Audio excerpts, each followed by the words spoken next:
오늘 말씀의 제목은요, 사도 바울의 고백입니다. 오라, 나는 곤고한 사람이로다. 본인도 어쩔 수가 없는 거죠.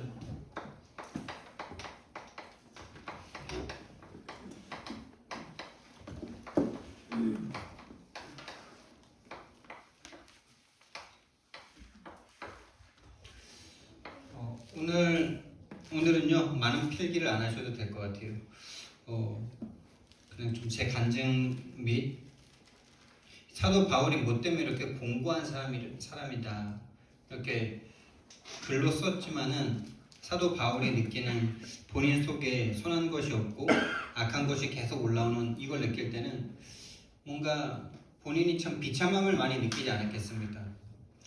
복음을 전한다고 예수 그리스도의 복음을 전하러 다니는데 뭔가 모르게 자기 자신 속에 솟아오르는 이 죄에 대한 생각들과 죄에 대한 유혹들과 그것에서 벗어날 수 없는 자기 자신을 봤을 때 사도 바울이 거짓말을 할 수 없고 또 있는 사실 그대로 말하려니 뭔가 체면도 좀 구겨지는 것 같고 그렇지만은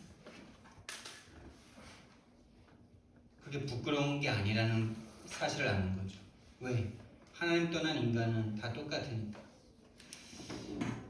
며칠 전에 우리 서집사님이랑 영화를 한 편 봤거든요. 아주 오랜만에 영화를 봤죠.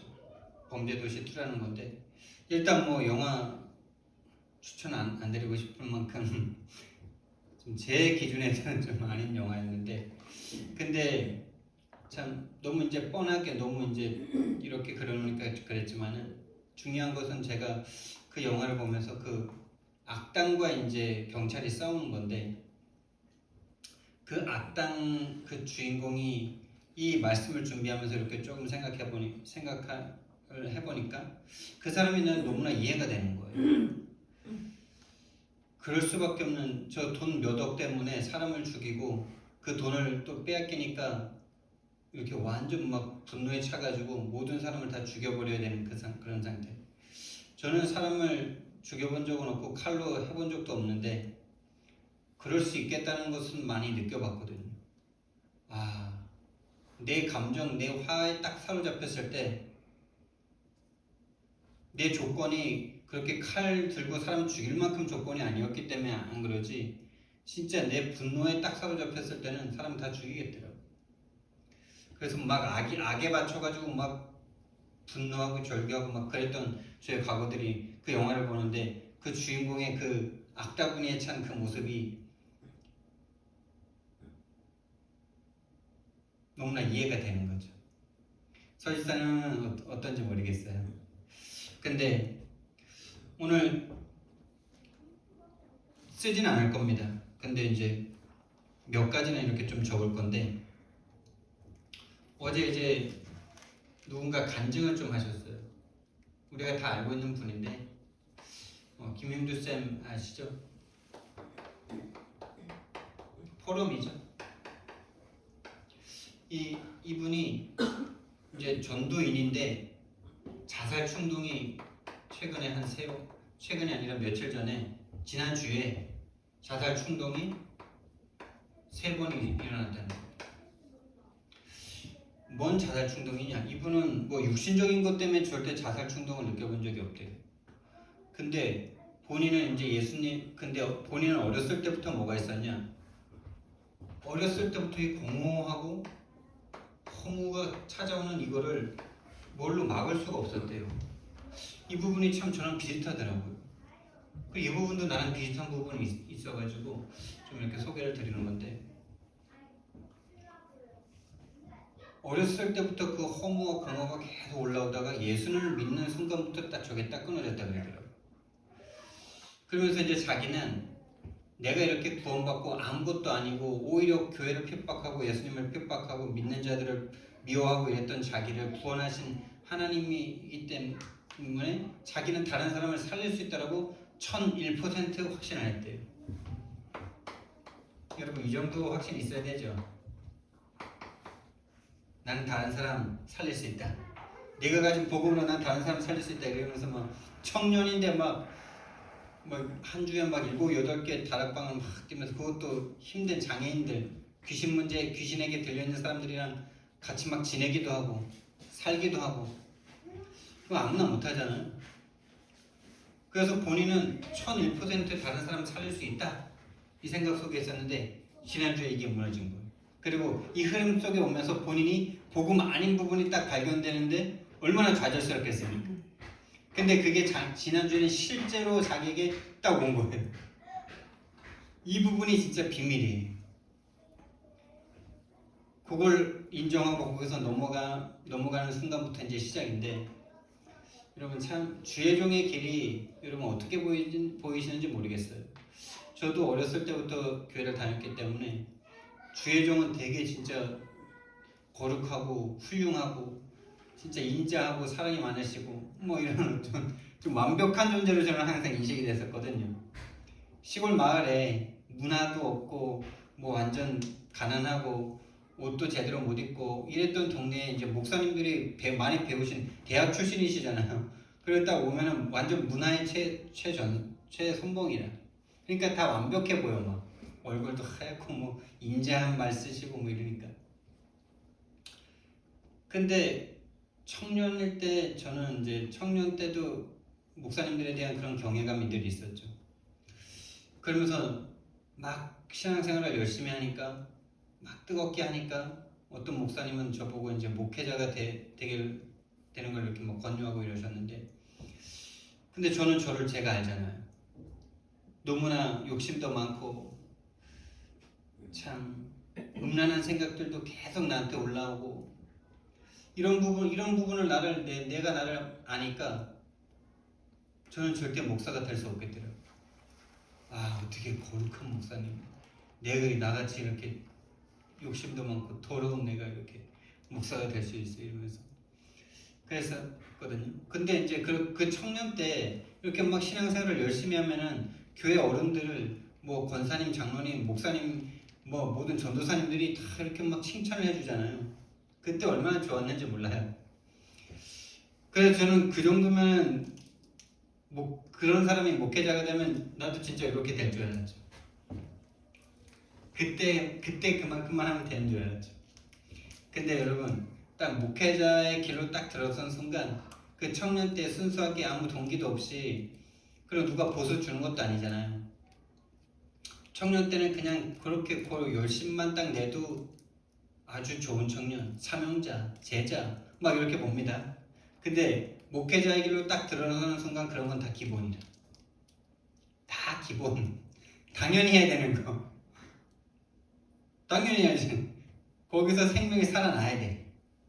생명이 살아나고 열매가 나와야 돼. 예. 본인은 이렇게 하면 되는 줄 알았지. 근데 이제 이 밝은 복음 속으로 타보니까 얼마나 자기가 그게 동기 가운데서 자기 360일 가운데서 했는지가 딱 드러나면서 지금 계속 뭔가 이렇게 쫙 무너지다가 지난주에 이 귀신 들린 어떤 집사님과의 관계 가운데서 본인 속에 복음이 없다는 걸 발견한 거죠. 본인 속에 그 악한 영을 상대할 수 있는 영적인 눈이 없다는 걸 딱 본 거예요. 그러면서 이분이 육신적인 것 때문에 자살 충동을 느끼는 분이 아닌데 본인이 다른 사람을 살릴 수 없는 상태구나라는 걸 느끼는 순간 자살 충동이 올라왔다. 예배에 가서 예배 자리에 앉아 있는데 원래 이분은 예배 드리면 거의 본인 말로 하더라고. 거의 미친다 그러더라고요. 담임 목사님 말씀을 들으면 거의 환장하게 좋다는 거예요. 근데 본인 속에 복음 없다는 걸 딱 보고 딱 가서 앉아 있는데 미치겠더라는 거예요. 말씀이 안 들리고 아멘도 엄청 크게 하잖아요. 아멘도 줄어들었다고 막 그러니까 다 웃고 막 이랬는데 그쵸? 그래서 본인 속에 복음 다른 사람 살릴 수 있는 복음이 없다는 걸 딱 보니까 자살 충동이 3번이나 올라갔다는 거예요. 그 얘기를 듣고 그 얘기를 들을 때는 그냥 좀 웃고 이랬는데 이렇게 돌아오면서 생각해 보는데 딱 나랑 똑같네 이 생각이 너무나 드는 거예요. 저도 어렸을 때부터 공허 홍보가 있었잖아요. 공허 홍보가 있었고 그리고 저도 이 자살 충동을 최근에는 많이 안 느꼈는데 내가 다른 사람을 살릴 수 없을 것 같다는 이 생각이 딱 올라오면 딱 죽고 싶어요. 희한하게 그게 똑같더라고요. 근데 이번에 또 우리 사모님이랑 뭔가 이렇게 사모님이 심한 갈등을 확 느꼈잖아요. 근데 처음에는 이제 한 이틀 동안 이렇게 좀 말씀으로 깨달으라고 좀 시간을 들였는데 전혀 못 깨닫고 이제 또 막 뭔가 이렇게 또 하면서 이제 또 깨달아지셨는데, 그런 걸 보면서 아, 나는 사람을 도울 수 없는가? 뭐 이런 생각이 또 살짝 올라오면서 마음이 우울해지더라고요. 자살 충동까지는 아니었는데 내가 살아서 뭐하는 이런 이 생각은 올라오더라고요. 그리고 지난 그 최은정 맞죠? 최은정 집사님, 그리고 김학선 집사님 그 딸 이름이 뭐였죠? 정윤이었나? 정하윤이었나? 하여튼 그 친구가 이렇게 이제 우리가 막 그분들이 막 은혜 받으면서 딸이 와가지고 이제 한 3번 정도 참여했을 때가 있었어요. 그러니까 막 내 마음이 쫙 올라가는 거죠. 아, 이제 뭔가 되나 보다. 이 흐름 가운데서 이 유일한 문제가 들리나 보다. 유일한 답이 들린가 보다. 막 이렇게 막 엄청나게 기대한 거죠. 이제 최은정 집사님을 통해서 이제 전도 가문 복음화 되고 지옥 복음화 이제 시작이 되나 막 이랬는데, 딱 3주 나오더니만 또 뭔가 막 은혜를 받는다고 막 말하더니만 안 나오는, 딱 안 나오는, 이유도 없이 안 나오는, 알바 간다고 안 나오는 그 상황에서 내 마음이 진짜 그때 엄청 방황했어. 아, 이건 뭐냐, 이건 뭐냐. 그러면서 막 얼마나 마음속에 낙심이 찾아오는지, 될 것 같았는데 이제 안 돼, 또 이제 딱 안 나오니까 막 내 마음속에 막 그냥 확 죽어버릴까 막 이런 생각이 막, 그거 옛날에도 한번 말씀드렸었죠. 그냥 확 죽어버릴까 막 이런 생각이 막 올라오는 거예요. 내 마음. 그걸 이제 군위에 가서 이제 한번 쭉 간증을 했었거든요. 그런 생각이, 그런 딱 사역이 뭔가 기대했던 바가 안 이루어졌을 때 내 마음속에 올라오는 걸 그대로 포럼을 했는데, 그 포럼을 듣고 어떤 좀 이렇게 응답받고 있는 그 목사님은 엄청 은혜를 받으시더라고요. 본인은 시작도 못했는데 목사님은 그런 걸 지금 가고 있으니까 대단하신 것 같다고 막 이러면서. 참 비슷하더라고요. 사람을 살릴 수 없는, 근데 그게 창세기 3장이라는 사실을 제가 고백할 수밖에 없는 거죠. 그게 진짜 창세기 3장이에요. 내가 살릴 수 없다는 거 당연한 거잖아요. 맞잖아요. 근데 내가 살릴 수 없는 걸 딱 보는데 거기서 복음을 붙잡으면 되는데 복음이 아니라 죽고 싶다는 생각으로 싹 가버리면, 이게 마귀에게 잡힌 마음이죠. 이게 마귀가 역사하는 부분이죠. 창세기 3장의 속은 나죠. 나는 살릴 수 없는데요. 나는 원래 살릴 수 없었고, 그래서 최 목사님이 가끔 하시는 말씀이 누가 사역할 수 있냐라는 거죠. 우리는 사역할 수 있는 사람이 아니라는 거죠. 우리는 우리가 받은 은혜를 그냥 그저 가서 고백할 뿐인데 하나님이 거기에 성령으로 역사하시니까 그게 다른 사람을 도울 수 있는 거지, 우리는 원래부터 다른 사람을 사역할 수 있는 존재 아니다. 이 고백을 들을 때 얼마나 마음이 평안해지는지. 그렇죠? 그렇죠? 우리는 다른 사람을 사역할 수 있는 존재가 아니에요.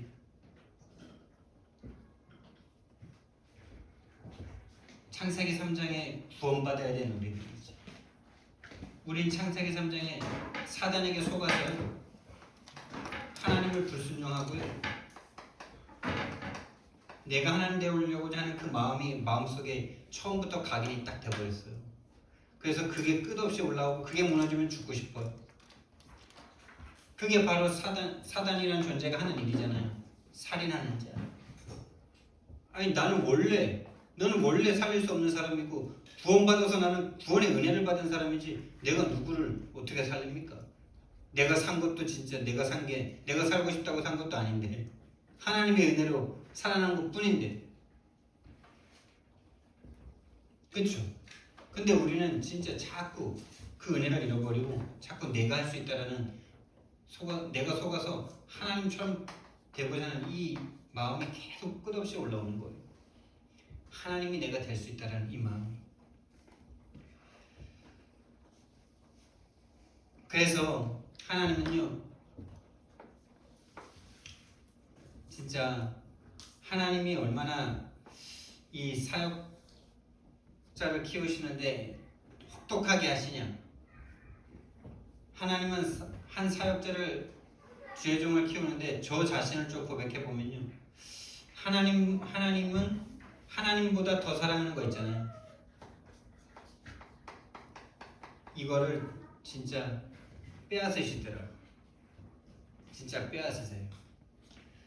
제가 첫사랑에 대한 이야기를 계속 하는 말이, 그게 내 인생의 가장 터닝 포인트가 되는 부분이었기 때문에 그러는 거예요. 진짜 처음으로 어떤 내 육신의 가장 원하는 바가 딱 이루어졌는데, 그거를 하나님이 탁 빼앗아 가시는데, 진짜 이거는 하나님 앞에 진짜 그때만큼 하나님을 원망하거나 하나님을 욕하고 하나님한테 삿대질하고 그랬던 적이 없었던 거죠. 근데 하나님이 그거 아시면서 왜 그 사람을 안 주시고 빼앗아 가셨을까요? 왜 그러셨을까요? 근데 진짜 이때요, 하나님을 선택할 거냐 육신을 선택할 거냐, 이거를 다 놓으시고 결정하게 하시더라고요. 거기서 내가 진짜 하나님을 선택한 것은, 하나님 선택 안 하면 지옥이니까. 딱 그거였어요. 내가 뭐 자랑할 것이 있는 게 아니에요. 그래서 미생이라는 드라마 보면서 제가 드렸던 말씀 있잖아요. 회사 안이 지옥이잖아요. 거기 안에서도 무한한 경쟁 속에 인간의 그 짐승 같은 모습들을 다 보잖아요. 그러니까 그 주인공이 그런 말을 했거든요. 회사 안이 전쟁터냐? 회사 밖은 지옥이다. 회사 밖에서는 다 그 대기업 들어가고 싶어 하는데, 회사 안에 들어보니까 완전 전쟁터인 거죠. 근데 밖은요, 그 전쟁터 싫다고 나가면 지옥이죠. 그러니까 내가 이때 그런 생각이 듭니다. 하나님을 믿는 게, 하나님을 신앙하고 그 신앙을 유지하는 게 전쟁이냐? 하나님을 믿지 않는 불신앙은 지옥이다. 이러면서. 그리고 요거 전에 이제 첫사랑을 이렇게 딱 안 되게 하시는 그거 전에 좀 비슷한 거 하는 번을 느꼈었는데요. 군대에 있을 때, 군대를 갔다 온 우리 서남석 집사님 좀 이해하실 거예요. 군대를 가면 사회의 삶이 단절되잖아요. 근데 진짜 이 마음이 사회로부터 완전 단절되고 나는 군인이다 라고 생각하는 그 시작점이 있어요. 그 시작점이 언제냐? 저 같은 경우는 그렇더라고요. 뭐 100일 휴가 때 한 4박 5일 나왔다가 뭐 이렇게 뭐 누나 결혼식 치르고 이렇게 들어갈 때는 너무 후닥닥 나왔다 후닥닥 들어가니까 뭐 아무 느낌이 없어. 그냥 뭐 군인으로 다시 들어가는 거. 근데 일병 휴가 때 14박 15일을 휴가를 받아갖고 나와가지고 이제 14박 15일 동안 막 사랑하는 가족들과 또 교회 친구들과 사랑하는 이제 교회 가족들과 이렇게 막 지내다가 너무 좋은 거예요. 막 진짜 군대, 일병이면 군대도 어느 정도 경험했잖아요.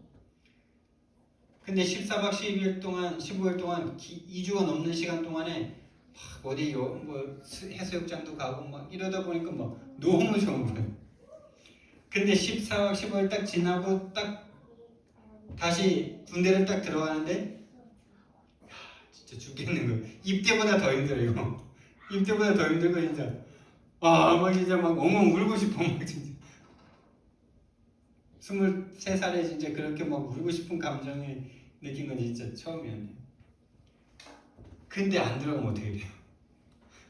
탈영병에 인생 완전 나고자가 되는 거잖아요. 이 보이지 않는 이 법. 근데 들어가고 안 들어가고는 이게 법이잖아요. 법. 안 들어가면 그때부터 이제 법이 적용되는 거지. 탈영병을 해가지고 막 헌병 막 뜨고 막. 야, 그때 한번 느꼈네요. 군대 제대하기 전까지는 군대를 나는 군인이다라고 생각하지 않으면 이거 괴로움의 연속이구나.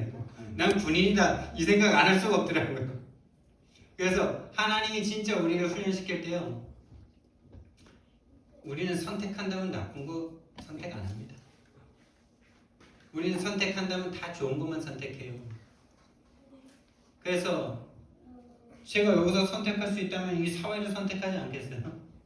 여기서 선택한다면은 하나님보다 더 사랑하는 그것도 사랑하고 하나님도 사랑하고 그러면 얼마나 좋아요. 근데 하나님이요, 하나님보다 더 사랑하는 그것을 철저하게 자기가 사랑하셔서 그 아들을 죽이기까지 사랑하신 그 아들이 사랑하는 그것을 떼어내시더라니까요. 왜?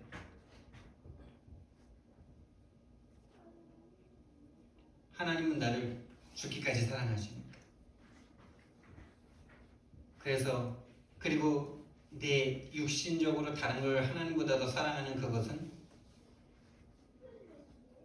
우상이 되고 나와 그 대상자를 다 죽여버리니까. 그래서 우리 사모님과 우리 가족들, 제 다혜리, 이제 뭐 지난번에 치유다락방 메시지 들어보셨는지 모르겠는데 조 목사님이 그러셨거든요. 자기는 가족들 진짜 다 버리고 살았다고. 오로지 복음과 세계복음만을 위해서 살았다고. 아들 3명에 딸 1명이 있는데 아들 3명에 딸 하나가 진짜 곱게 바르게 잘 자라는 게 절대 아니에요. 지금도 딸 딱 만나보면 야, 저기 목사님 딸이라고 할 만큼 몸에 문신이랑 머리 완전 새노랗게 하고요. 아들들 막 도박 중독에 마약 중독에 그렇게 될 만큼 뭔가 방치된 상태잖아요. 그걸 이제 딱 듣고 올라오는데 이제 집사님이 그러시더라고. 목사님은 자식 그렇게 버리실 수 있으세요? 이렇게 이제 묻더라고. 다혜리 그렇게 버리실 수 있으세요? 이러더라고. 저는 버릴 수 있다고 그랬어요. 하나님께 맡길 수 있다라고 말했어요. 딱 닥쳤을 때는 어떻게 될지 모르겠지만은 제가 이걸 경험하지 않았으면은 아마 그렇게 말 잘 못할 거예요.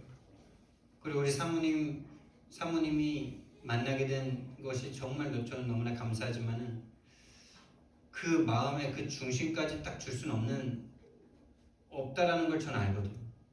하나님이 그거를 싫어한다는 거, 하나님이 그걸 증오하고 미워한다는 걸 알기 때문에 거기까지는 줄 수 없는 거예요. 그건 하나님과 저와의 관계에만 있을 수 있는 거예요. 그리고 그때 제가 그 첫사랑을 얻었을 때, 딱 되었을 때 얼마나 처음에는 막 행복하고 막 세상 다 얻은 것 같이 막 생각으로는 막 그래.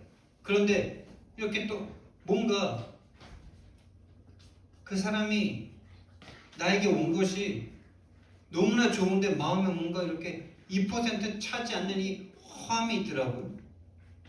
그때 저 되게 놀랐거든요. 야, 이제 진짜 주의 종의 길로 오고 하나님이 진짜 내가 처음으로 결혼하고 싶다고 생각한 그 사람을 나에게 주셨으니까 이제 나는 진짜 난 너무 행복하고 너무 좋고 이제 끝났단 막 이러는데 뭔가 마음이 허해. 마음이 허하더라니까요. 그래 내가 그때 알았죠. 이건 진짜 하나님만으로 채울 수 있는 거예요. 육신적인 대상으로는 절대 채울 수 없는 게 있어요. 인간은 영적인 존재이기 때문에 영이신 하나님으로만 채울 수 있는 그 공간이 있다니까요. 아무리 사랑하는 그 사람이 나를 100% 사랑하고 내가 그 사람을 100% 사랑해가지고 서로 원하는 거를 서로 해주고 막 이런다고 인간이 행복할 줄 착각하지 마세요. 사람은 하나님 만나야 행복합니다. 그래서 그 사람을 영혼까지 사랑할 수 있다는 것도 거짓말이고요. 영혼을 다해서 사랑할 수 있다는 것도 자기 자신과 상대를 모르는 거고요. 진짜 죽어서 영혼이 되지 않는 이상은 하나님처럼 그렇게 꽉 찬 사랑은 절대, 꽉 찬 만족은 이 세상에 없다는 사실을 아셔야 돼요. 그래서 저는 우리 다혜리에 대해서 그렇게 집착하지 않습니다. 하나님께 맡기는 게, 하나님이 키우는 게 더 완전하다고 저는 믿어요. 왜냐?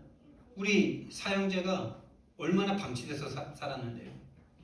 여러분 제가 그 음란이라는 부분을 말했잖아요. 여러분 가정에는 술이 흐르기도 하고 또 재성인의 가정에는 무기력이 흐르죠.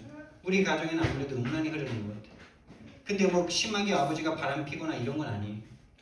근데 뭔가 아버지도 비슷하게 은근하게 계속 그런 부분으로 끌려다닌다는 걸 좀 느낀 적이 몇 번 있어요. 근데 제가 이 얘기를 왜 하냐, 여러분 진짜 제가 어렸을 때 이제 방치돼서 살았잖아요. 뭐 유치원이 있습니까? 뭐 학원이 있습니까? 근데 어머니 아버지는 일터에 가셔야 돼. 애 둘을 데리고 가면 일을 못 하셔. 그리고 형과 나는 이제 2년 터울이고 누나는 4년 터울이고, 그러니까 형과 누나가 초등학교를 가버리면 나는 동생과 둘이 딱 집에 있어야 되는 거죠. 근데 어릴 때 이제 또 잠이 많잖아요. 그러면 아침에 이렇게 잠자다가 딱 깨면은 밥을 먹고 다시 잤는지 아니면 계속 자다가 밥을 못 먹었는지 또 상은 차려놓고 가셨는지 기억은 잘 안 나는데, 아침에 딱 일어나 보면 아무도 없어. 동생이랑 나랑 딱 둘이야. 그럼 제가 지난번에 한번 말씀드린 것 같은데 그냥 동생아 우리 울자 이러면서 그냥 하늘이 떠나가는 거 그냥 꽉꽉 울었다니까요. 그리고 그 여동생이랑 둘이 있으면서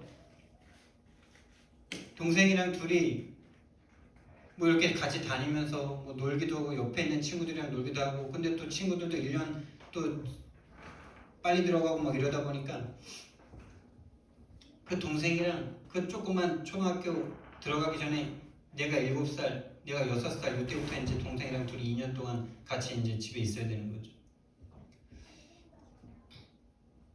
그러면서 나오는 행동들이 거룩하고 좋은 행동들이 안 나와요.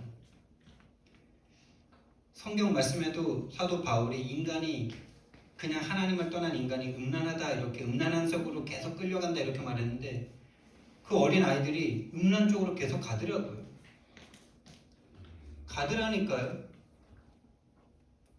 중요한 거기까지는 안 가는데 거기까지 계속 그런 행동을 해요.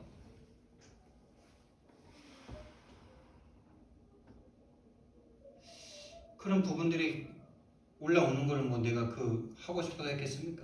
올라오니까 할 게 없으니까 그렇게 계속 사로잡혀갔던 저 자신을 보는 거예요. 그러면서 이 사도 바울이 나는 공고한 사람이다 이렇게 말했는데요. 뭐가 그렇게 공고한 사람이었을까요?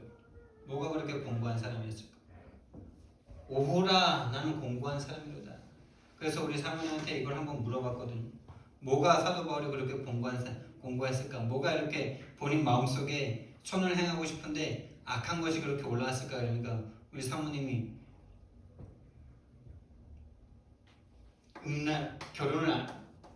부인이 없으니까 음란일까? 이렇게 말하더라고요.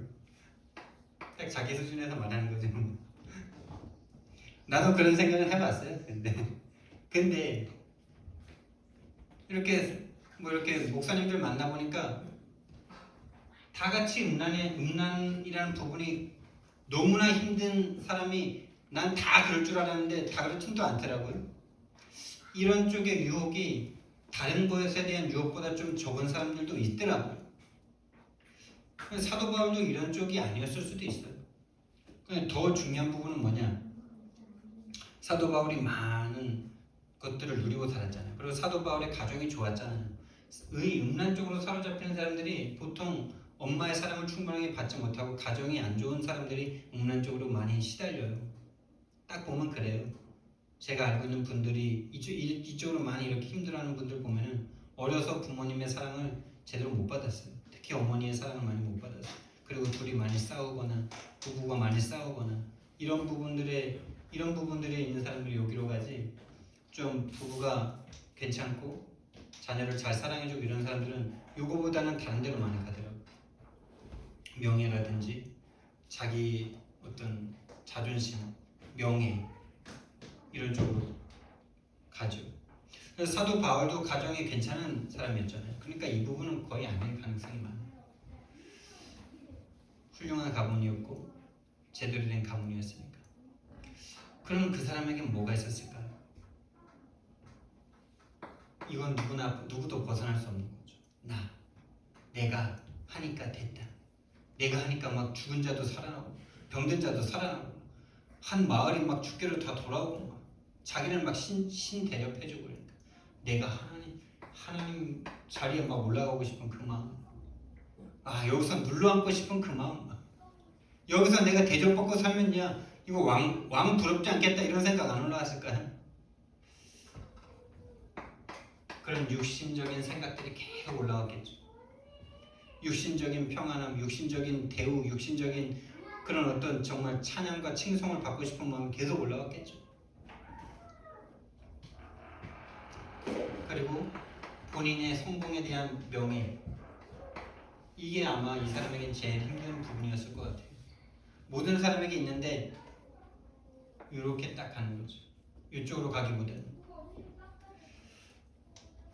결국 그게 우상이고 세상 사람들만 그런 줄 알았는데, 예수님 안 믿는 사람만 그러는 줄 알았는데, 본인 속에도 계속 올라오는 이걸 보면서 너무나 괴로우면서도 또한 감사했을 수도 있었겠죠. 왜? 나나 저들이나 똑같은 인간이구나. 그러니까 누구도 정죄할 수 없구나.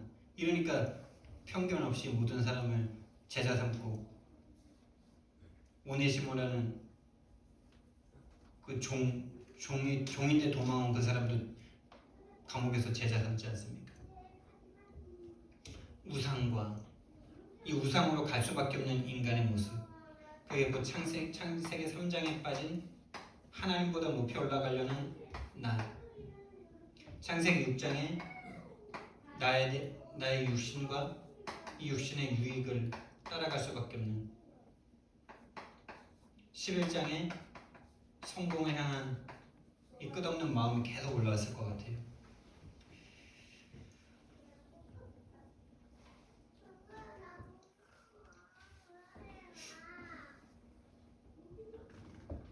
그래서 하나님을 떠난 이 상태,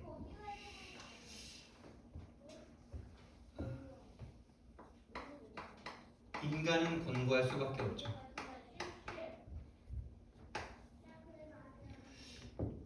이 곤고함이라는 단어는 뭐 사전 찾아보면 좀 아시겠지만은 자기의 형편이나 상황이 너무나 어렵다 이런 뜻이거든요. 너무나 자기가 이 죄 가운데 계속 끌려가는 내가 너무나 어렵고 힘들다 이런 뜻이거든요. 인간은요 그 태생 자체가 곤고해요. 하나님을 떠나 정말 여러분 죄 가운데 빠진 인간들에 대한 이 상태들, 그래서 우리 사모님이 뭐 이렇게 욕설이 심하게 나오는 영화나 폭력이 심한 영화나 이렇게 막 끔찍한 영화를 잘 못 보시는데 볼 수 있게 되길 원해요. 뭐 꼭 봐야 된다 이건 아닌데 봐도 문제가 안 되는 상태가 되는 게 제일 좋은 거죠. 왜 그걸 못 보겠습니까? 너무 끔찍해서라고도 할 수 있지만은 그런 문화에 대해서 인정을 안 하는 부분도 있을 수 있는 거잖아요. 그럼 거기 있는 사람들 상대를 못 할 수도 있는 거잖아요. 하나님을 떠난 인간의 죄가 모두가 똑같다라는 걸 볼 수 있어야죠. 뭐 문화가 안 맞아서 정서상 안 맞아서 안 보는 건 상관이 없는데 거기 있는 사람들을 정죄할 수밖에 없는 상태라면은 그건 아니라는 거죠. 하나님을 떠난 인간의 죄, 이 죄에 대한 참상, 이것에 대한 나 자신을 좀 봐야 돼요. 하나님이 저에게는 좀 그런 걸 많이 보게 하셨죠. 내 속에 솟아오르는 그 분노와 이 살인 욕구들, 내 감정이 딱 사로잡힐 때 얼마나 막 분노와 살인 욕구가 올라오는지. 이번에 우리 사모님이랑 막 갈등이 일어나는데 사모님이 이번에 좀 많은 막 이렇게 그 전에 안 쓰시던 이 내가 쓰는 용어를 막 따라하시더라고요. 그냥 난 잘한다 그랬어. 웃으면서 막 잘한다 막 그랬어요. 왜? 그럴 수 있는 자기가 분노에 사로잡혔을 때 그럴 수 있다는 자기 자신을 봐야죠. 그걸 본인이 안 했을 때는 난 안 할 수 있어 이 생각이 가득 차 있을 거 아닙니까? 난 안 할 수 있어. 참을 수 있어. 참지 못하는 인간은 좀 아닌 인간이야. 이런 거 말 안 하는데 가질 수 있거든요. 근데 본인이 그걸 하니까 아 똑같구나. 이거 인정할 수 있는 시작이 되겠죠. 하나님을 떠난 죄인인 인간, 본인 감정, 본인이 가지고 있는 기준이 딱 무너질 때 얼마나 본인 속에 마귀 같은 일들이 일어나는지. 아니 가정을 깨고 싶은 게 그 마귀의 일 아니에요? 자기 기분과 감정 좀 상했다고 가정을 깨요? 이혼하자는 게 그게 마귀의 일 아니에요? 그게 살인이랑 비슷한 거 아닙니까? 똑같은 거죠. 어떻게 보면 하나님이 짝져 주신 것을 나눌 수 없다라고 말했는데 본인들은 그 불순종하고 나누잖아요. 왜? 자기랑 안 맞는다. 당연히 안 맞지. 안 맞는 거 알고 당연히 인간이 안 맞고 문화가 안 맞는데 당연히 안 맞고 이걸 안다면 하나님을 떠난 인간의 죄에 빠진 인간을 안다면 살릴 수 있는 거죠. 더 중요한 거. 이 악한 이 사단에게 잡힌 인간이 얼마나 진짜 이 짐승 이하의 짓을 할 수 있는지 그 마지노선을 두면 안 돼요. 인간이 그래도 이 정도는 돼야지. 이런 거 있으면 안 돼요. 하나님을 떠나 죄에 빠져 사단에게 잡힌 인간은요, 그 어떤 짓이라도 하는 겁니다. 여러분, 끔찍한 영화 같은 거에 나오는 그 끔찍한 짓보다 더 끔찍한 짓을 인간은 지금도 하고 있어요. 뭐 아저씨 같은 영화 보면은 막 어린애들 잡아다가 부모 없는 아이들 잡아다가 마약 제조시키잖아요. 아저씨 영화 다 보셨죠? 유명한 거니까. 그거 하다가 쓰러져서 이제 마약에 취해가지고 이제 못하면 배 열어가지고 장기 다 꺼내고 그냥 소각시켜 버리잖아요. 그런 일들이 여러분 우리나라에서도 지금 비일비재하고요. 저 동남아시아나 이런 문화가 진짜 떨어진 곳에서는 더 심하고요. 태국에 한 2년 3년 이렇게 선교 갔다 온 목사님이 그러시더라고요. 태국이나 이런 데는 이렇게 저런 여자아이들이요, 한 초등학교 5, 6학년 넘어가면요, 몸 팔아서 돈 벌어 오는 게 효도래요. 할 일이 없어서. 할 일은 없고 관광객들은 오니까 관광객들한테 몸 팔아가지고 돈 벌어 오는 게 일이래요.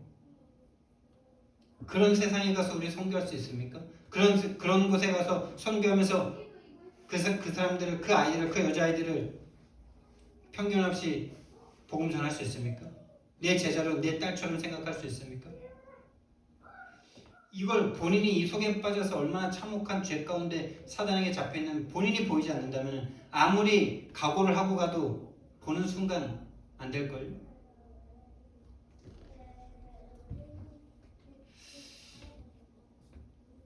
그래서 이 사단과 죄에 나의 영혼이 완전 잠식당했잖아요. 나의 생각, 마음과 정신이죠. 내 육신이 딱 사로잡혀 있는 이 상태에서 어떻게 벗어났는데 어떻게 살아있는 동안 공고함을 느끼지 않을 수가 있겠습니까? 이게 완전 장악돼 버렸잖아요, 사단에게. 그러니 당연히 구원받고 나서도 은혜 속으로 들어가지 못하면은 은혜 속으로 계속 들어간다 할지라도 올라올 수밖에 없는 거죠. 어차피 죽는 그날까지는요, 이런 거 올라올 때마다 그럴 수밖에 없는 나 자신을 인정하고 복음을 붙잡는 그것만이 선이에요. 이런 게 완전히 사라진다, 그거는 거짓말입니다. 사도 바울도 안 되잖아요. 사도 바울도 안 됩니다. 죽는 그날까지.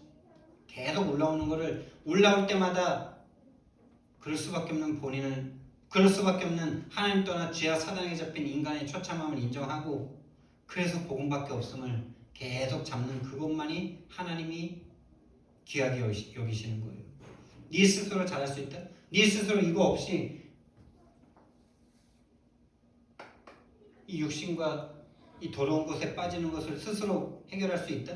그럼 예수님이 오셔서 죽을 이유가 없잖아요.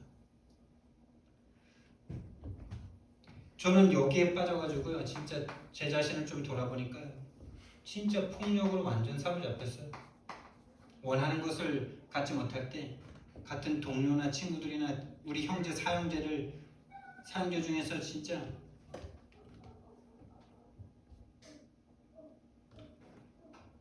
다 착해.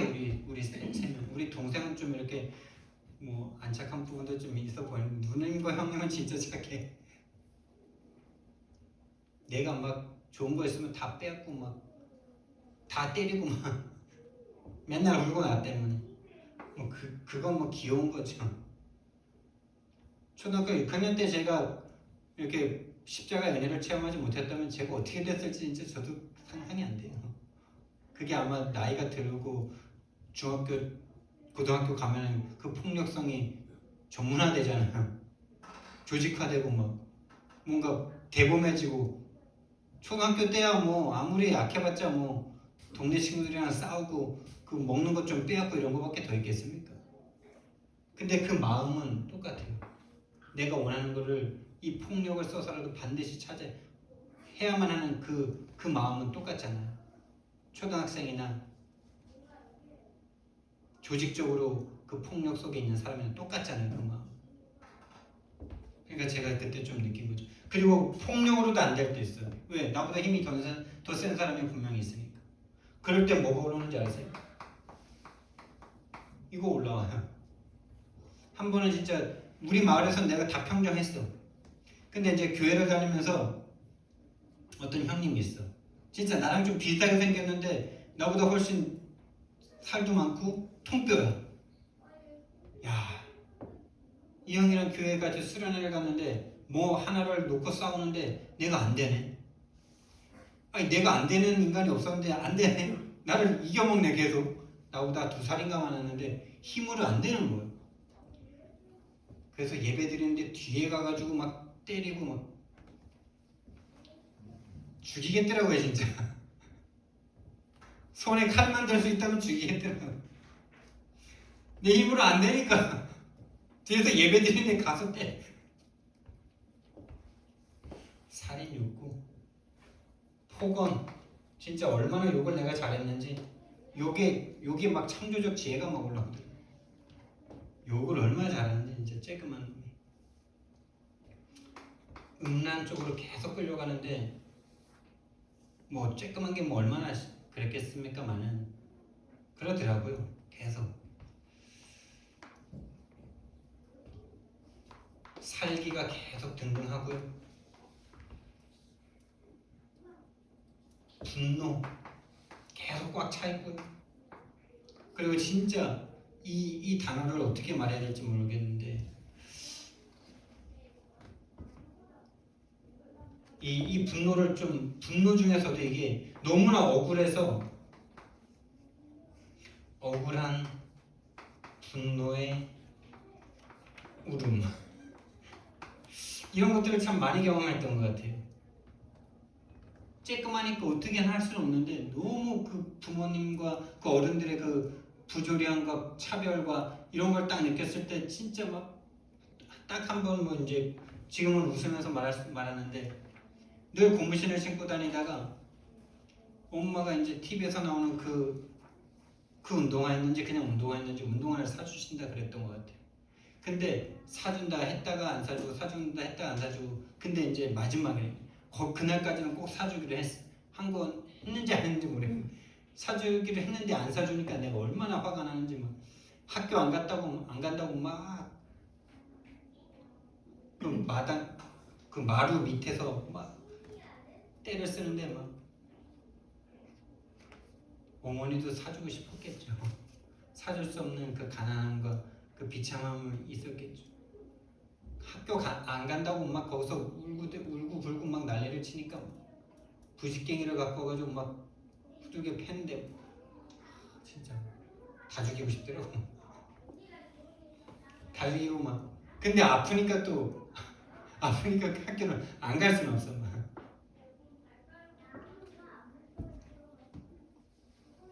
그리고 순간순간 이런 거에 사로잡혀 있다가 뭔가 혼자 있을 때는 혼돈 속에 딱 사로잡히고 먼저 공허 속에 딱 사로잡히죠. 허무해요. 초등학교 4학년 때 이렇게 지는 해를 쳐다보는데 얼마나 막 인생이 공허한지, 인생 왜 살아야 되나 이러면서, 이런 인생 왜 살아야 되나 이러면서. 그리고 결국 죽을 인생 왜 살아야 되나 이런 생각 막 올라오고, 흑암이 깜깜해. 앞으로 내 인생은 절대 희망이 없어. 초등학교 때 그런 걸 느낀다고 생각해 보세요. 그게 정상적인 가정입니까? 저주와 재앙 가운데 원하지 않았는데 그 속에 살고 있는 거죠. 근데 그게 저는 저주인 줄만 알았는데 하나님이 나를 이 복음 전하라고, 복음의 유일성으로 오라고, 복음의 유일성에만 반응하도록 하나님 나에게 선물을 주신 거더라고요. 그 저주와 재앙이 정말 싫잖아요. 우리가 선택할 수 있다면 그 저주와 재앙은 절대 안 들어가죠. 절대 그거 선택 안 합니다. 안 그래요? 여러분 자녀에게 그런 거 절대 안 주잖아요. 안 주고 싶잖아요. 어떻게 맨존신으로 그걸 줍니까? 부모는 절대 못 줍니다. 본인 선택 안 합니다. 근데 나를 거기다 넣으신 이유가 뭡니까?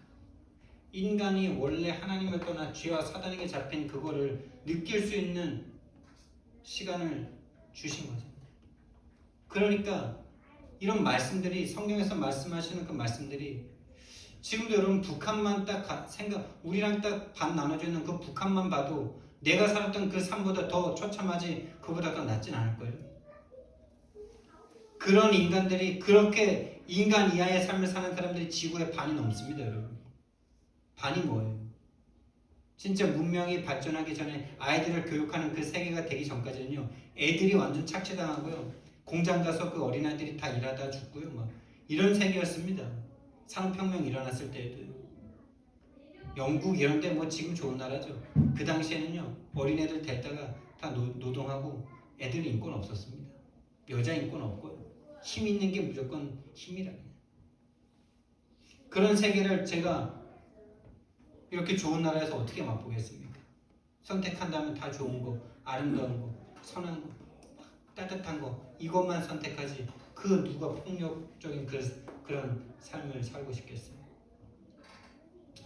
근데 하나님이 진짜 나를 그 속에 살게 하시면서 귀신에게 사로잡혀 있는 인간들이 얼마나 귀신과 똑같은 삶을, 귀신 같은 짓을, 마귀 같은 짓을 하는지를 다른 사람도 보고 나 자신에게서도 보고, 그러니 이 말씀들이 이해를 시켜야 되는 게 아니라 그냥 보는 순간 너무나 맞는 거예요. 삶이, 인간의 삶이라. 마귀 자녀다라는 말이 너무나 나한테는 이해가 되는 거예요. 너희는 너희 아비 마귀에서 났으니 너희 아비의 욕심대로 너희도 행하고자 하느니라.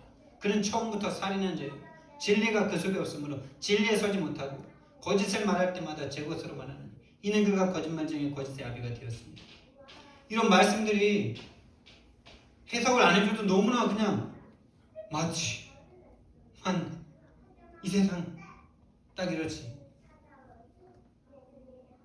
제 과거의 삶이 선물 맞죠? 이 성경 말씀이 나에게 누가 이해 안 시켜줘도 그냥 딱딱 맞아 떨어지잖아요.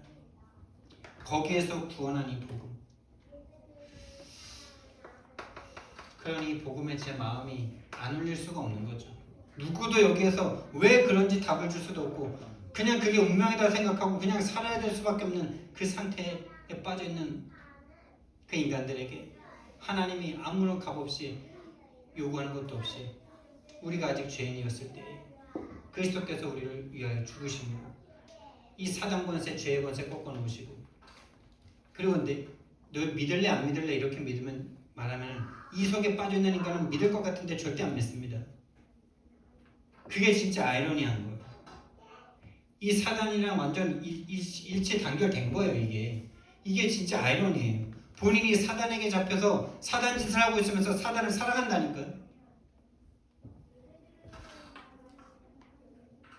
이건 인간이 이길 수 없는 문제예요. 본인이 사단에게 잡혀서 그렇게 저주스러운 삶을 살고 있습니다. 거기서 나오시면 됩니다 하면 사람들이 나올 것 같죠? 안 나옵니다. 뭐라는지 아십니까? 하나님이 계시면 나를 왜 이렇게 만들었어요? 이러면서 아니 빠져나오라는데 하나님 욕이나 하고 있어. 빠져나오라고 지금. 빠져나올 수 있는 길이 있다고 말을 하는데 안 빠져나오면서 하나님 욕해. 그거가 이해돼. 그게 운명이에요. 그게 저주예요. 사단에게서부터 완전 저주를 당하고 있으면서 사단 때문에 그렇습니다. 거기서 벗어나올 수 있는 길을 하나님이 여셨고 대신 죽으셔서 모든 것을 해결해 놓으셨습니다. 그럼 당연히 믿고 예수님께로 돌아와야 될 것 같은데 하나님 욕하고 있다니까요. 이게 운명이라는 거예요. 그래서요, 저와 여러분은요, 나의 인생 스토리를요, 이 인생 스토리가 구원의 길로 나와야 돼요. 우리가 외운 구원의 길이 아니라 내가 구원받기 이전과 이후가 나오는 게 구원의 길이 아닙니까? 여러분 구원 받으셨다면서요. 그러면 여러분이 빠져나온 그 길이 바로 구원의 길이죠. 그 길이 성경과 또 맞습니까? 맞을 수밖에 없는 거죠. 정말 진실하고 정확하게 본다. 저는 뭐 껴맞히지 않아도 구원의 길, 그 안에 있는 그 6가지 삶과 불신자의 삶과 이게 너무나 맞아버리니까 그걸 다 당했으니까 우리 집안이 다 당하고 있는 게 눈으로 보였고 내 속에서 보이고 이러니까. 그래서 여러분이요, 외운 구원의 길이 아니라 여러분의 구원의 길을 간증하실 수 있으셔야 돼요. 이미 여러분이 진짜 구원받았다면 그거 나올 수밖에 없는 거예요. 구원 받으셨다면서요. 그럼 구원의 내용을 말할 수 있으셔야죠. 있는 거죠. 구원 받았다. 구원 이전과 이후가. 그래서요, 정말 저는 앞으로 3년 안에 모든 거 다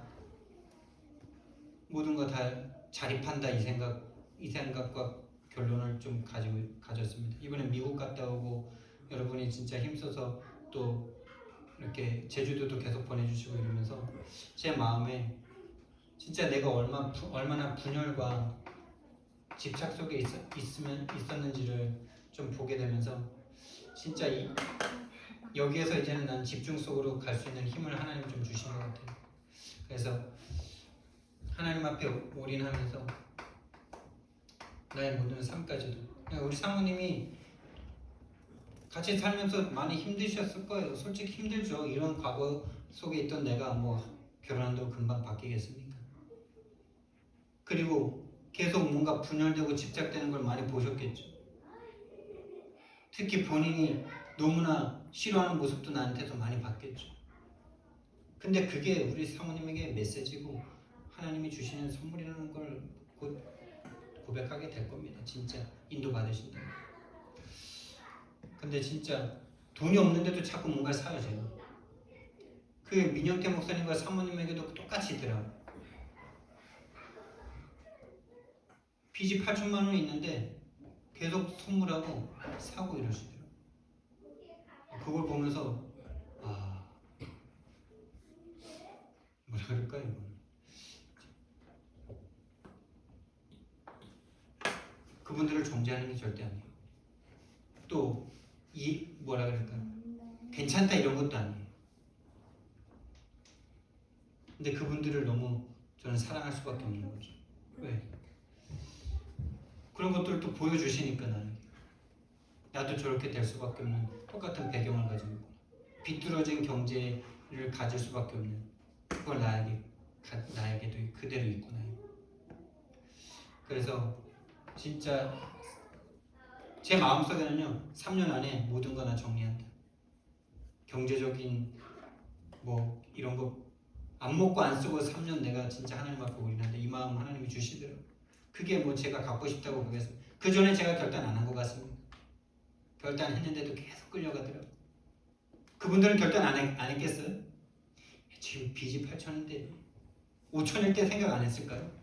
이제 그만 사고 진짜 안 먹고 안 쓰면서 현장에 올인해야지. 결단 안 했을까요?